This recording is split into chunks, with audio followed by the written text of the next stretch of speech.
لوہان کر دیا، مار مار کے لوہان کر دیا، اور پھر اس کے بعد سلیا گرم کی، اور گرم کرنے کے بعد اس کو حضرت زنیرہ کی آنکھ کے پاس لے کر کے گیا اور کہا کہ مذہب اسلام مصطفیٰ کا دین چھوڑ دو. تو زنیرہ نے کہا تھا اب جب تک سانس میں سانس باقی رہے گی تب تک زبان پہ لا الہ الا اللہ محمد رسول اللہ صلی اللہ تعالی علیہ وسلم کا کلمہ جاری رہے گا. اتنا کہنا تھا کہ ابو جہل نے حضرت زنیرہ کی ایک آنکھ نکال لی ہے اور دوسری آنکھ کی طرف جب گرم سریا کو کرتا ہے تو زنیرہ نے کہا تھا الحمدللہ. اتنا کہنا تھا کہ ابو جہل کو غصہ آ جاتا ہے اور ابو جہل نے کہا تھا ابھی بھی تو اللہ کا شکر ادا کر رہی ہے.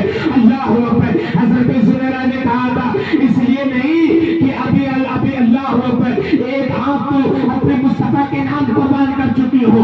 الحمدللہ اس لیے کہا ہے کہ ابھی مصطفیٰ کے لیے قربان کرنے کے لیے ایک آنکھ اور باقی ہے. اتنا کہنا تھا کہ ابو جہل نے حضرت زنیرہ کی دونوں آنکھیں نکال لی ہے اور نکالنے کے بعد اتنا کہا تھا جا زنیرہ جس محمد عربی کا تو کلمہ پڑھ رہی ہے، جس محمد عربی کے تو گیت گاتی ہے، ہماری طاقت تھی ہماری پاور تھی ہم نے آنکھیں لے لی ہے.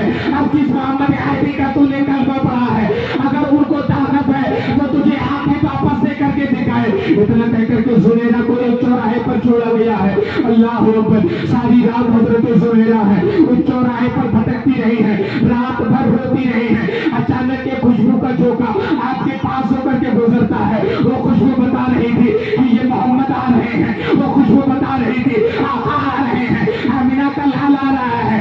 ایسے پیچھے سے کسی نے ہاتھ رکھا تھا زنیرہ کیا حال ہے. اتنا کہنا تھا کہ زنیرہ کی چیخ نکل جاتی ہے اور زنیرہ نے رو کر کے کہا تھا یا رسول اللہ. تب میرے مصطفیٰ نے کہا تھا زنیرہ آگے بتاؤ تو صحیح رو کیوں رہی ہو. اور زنیرہ نے کہا تھا آقا تکلیف نہیں ہو رہی ہے، آنکھیں نکالی گئی ہے، اس بات کا غم نہیں ہے، خون بہ رہا ہے اس لیے نہیں رو رہی ہو. یا رسول اللہ. ابو جہل نے جب آنکھ نکالا تھا اس نے اتنا کہا تھا کہ ہماری طاقت تھی ہم نے آنکھ لے لی ہے. اب جس محمد کا تو کلمہ پڑھ رہی ہے اب ان کو طاقت ہے تو تجھے آنکھ دے کر کے دکھائے. اتنا کہنا تھا کہ مصطفیٰ نے اپنا لوہا زنیرہ کی آنکھوں میں لگایا تھا کہ آنکھیں پہلے سے زیادہ روشن ہو جاتی ہے. تبھی تو میرے امام نے کہا تھا کون دیتا ہے دینے کو منہ چاہیے دینے والا ہے سچا ہمارا. کون دیتا ہے دینے کو منہ چاہیے دینے والا ہے سچا ہمارا نبی. اور زنیرہ کی آنکھیں پہلے سے زیادہ منور اور روشن ہو گئی ہیں. اور جب زنیرہ کی آنکھیں روشن ہو گئی ہیں پھر اس کے بعد جب اس کے بعد حضرت عمر فاروق اعظم نے جب کلمہ پڑھا، جب حضرت عمر نے کلمہ پڑھا نا تو کہیں نہیں گئے، ڈائریکٹ ابو جہل کے دروازے پر گئے.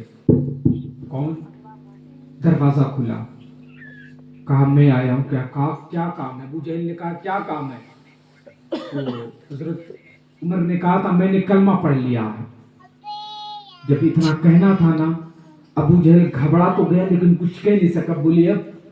بولے میں صرف اتنا بتانے آیا ہوں اب جس کو اپنے بچے یتیم کرانے ہو وہی حضور کے مقابلے میں آئے گا.